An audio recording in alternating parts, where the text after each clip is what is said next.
تو لوگوں نے کہا کہ حضور آپ مدینہ سے نکل رہے ہیں تو اچھے کپڑے پہنو، کیونکہ آپ بادشاہ سے ملنے جا رہے ہیں، شان دکھنا چاہیے، بہت سارے لوگوں کو ساتھ لے لو، تو آپ اچھے کپڑے پہن کر نکلے، بہترین لباس دیکھ کر کیا باہر آئے، اور باہر آ کے آپ کو گھبراہٹ ہوئی، واپس گئے اور پھر وہ کپڑا پہنا جس میں 14 پیون لگے ہوئے تھے، 14 پیون، اور وہ کپڑا پہن کر باہر نکلے اور کہا کہ عمر کو عزت کپڑوں سے نہیں ملی ہے، رسول اللہ کے دامن سے ملی ہے۔ کیا یار ان کا عشق تھا، اور انہوں نے کہا کہ اگر جاؤں گا تو ایسے جاؤں گا، اور پھر گئے ایسے ہی نکلے، اور اس کے بعد گئے تو ایک خادم کو ساتھ لیا، ایک اونٹ ساتھ میں لیا، اور اس میں بھی طے ہو گیا کہ صاحب اتنی دیر میں اونٹ پر بیٹھوں گا، اتنی دیر تم اونٹ پر بیٹھنا۔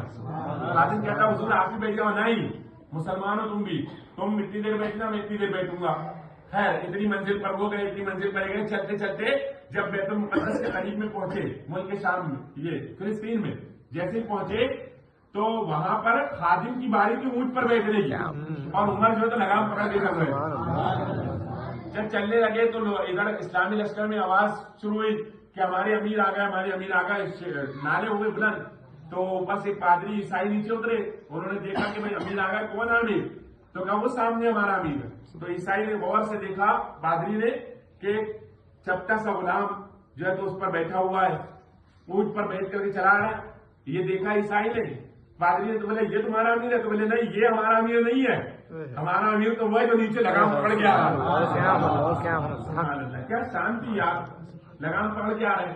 تو جب لگام پکڑے ہوئے دیکھا عیسائی نے تو عیسائی پادری کہتے ہیں میں نے اپنی کتاب دیکھا، کتاب میں پھر وہ دیکھتا ہے، اور پھر وہ دیکھتا ہے، پھر کتاب میں دیکھتا ہے، پھر دیکھتا ہے، پھر کتاب میں دیکھتا ہے، پھر دیکھتا ہے، اور اس کے بعد عیسائیوں سے کہا کہ اپنے قلعے کی چابیاں مسلمانوں کے حوالے کر دو۔ تو عیسائیوں نے کہا کیوں، بیت المقدس کی چابیاں کیوں دے دے؟ تو کہا اس لیے دے دو کہ ہماری کتاب میں لکھا ہوا ہے کہ بیت المقدس کو پتہ کرنے کے لیے جو امیر آئے گا اس کی ناک کیسی ہوگی، آنکھ کیسے ہوں گے، زبان ایسا ہوگا، اور وہ اپنے خادم کو اونٹ پر بٹھا کر لگام پکڑ کر کے آئے گا، اور اس کے کپڑوں میں 14 پیون لگے ہوں گے۔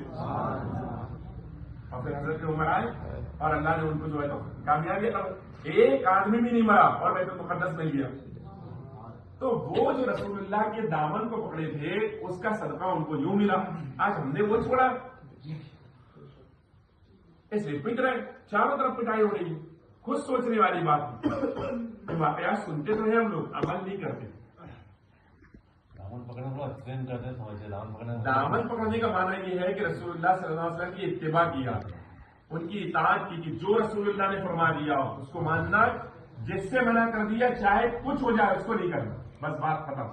یہ کیا انہوں نے، اللہ نے ان کو وہ عزت عطا فرمائی، وہ عزت عطا فرمائی کہ یار ہم مرنے والے ہوں تو ہمارے دل میں تمنا ہوتی ہے کہ خواجہ کے پاس جگہ مل جائے، ہم مرتے ہیں تو دل میں تمنا ہوتی ہے نہاشا ولی کے پاس جگہ مل جائے، مرتے تو دل میں تمنا ہوتی ہے فلاں ولی کے پاس جگہ مل جائے۔